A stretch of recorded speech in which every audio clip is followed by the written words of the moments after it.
Lucidia Putri. Selama 10 menit ke depan, kita akan membedah sebuah isu strategis nasional yang bersumber langsung dari dinamika pembangunan di Provinsi Nusa Tenggara Barat. Wacana pemekaran wilayah kembali bergulir. Salah satu yang paling konsisten diperjuangkan adalah pembentukan daerah otonomi baru, yaitu Kabupaten Lombok Selatan, yang direncanakan berpisah dari kabupaten induknya, yaitu Lombok Timur. Dengan luas wilayah mencapai 423 km persegi dan populasi lebih dari 527.000 jiwa, wacana ini memikul tanggung jawab besar sebagai epicentrum pertumbuhan baru. Saya Lucidia Putri dan juga rekan saya Naura Zaskia Rahman. Hari ini di studio kami telah hadir beberapa ahli selaku perwakilan dari Komite Percepatan Pemekaran Wilayah Otonomi Baru Kabupaten Lombok Selatan dengan narasumber pertama yaitu Saudari Catalina selaku narasumber yang pertama. Selamat pagi. Selamat pagi, terima kasih atas kesempatannya. Dan juga telah hadir pada kesempatan hari ini moderator kami yang terhormat Saudara Bedi Purwanto selaku pengamat kebijakan publik dan tata kelola wilayah. Selamat pagi. Selamat pagi, senang bisa hadir di dalam diskusi hari ini.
Mempercepat pembangunan dan mengoptimalkan potensi daerah yang selama ini terkendala jauhnya akses ke ibu kota Kabupaten Lombok Selatan.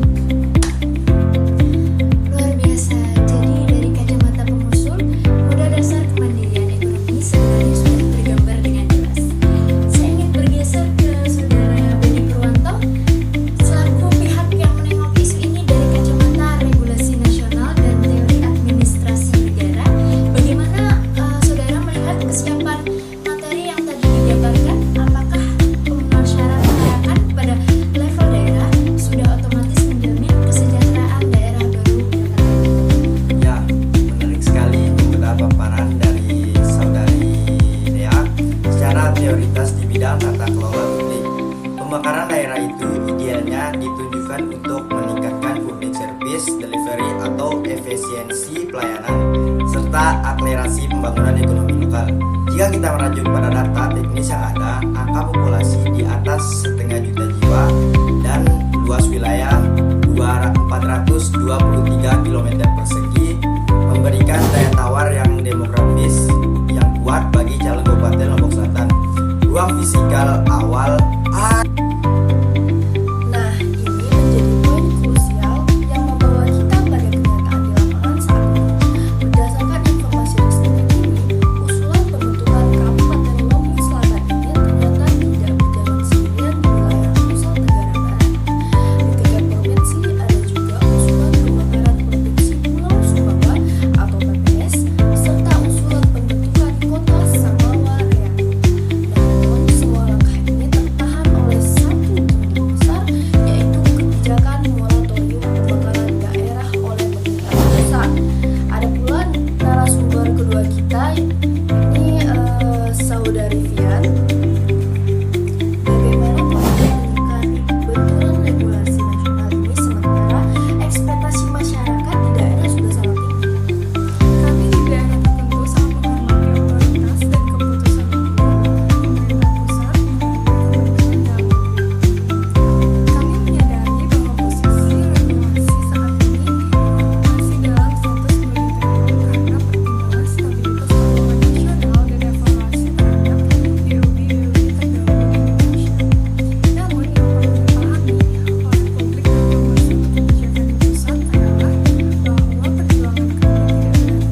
Selatan dan industri pengolahan hasil bumi akan dipangkas menjadi lebih cepat.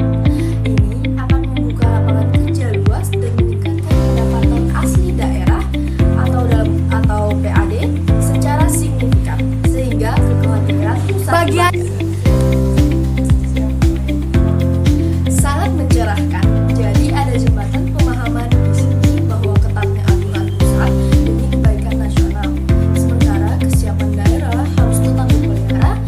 Mari kita proyeksikan ke depan demi nilai edukasi bagi pemirsa.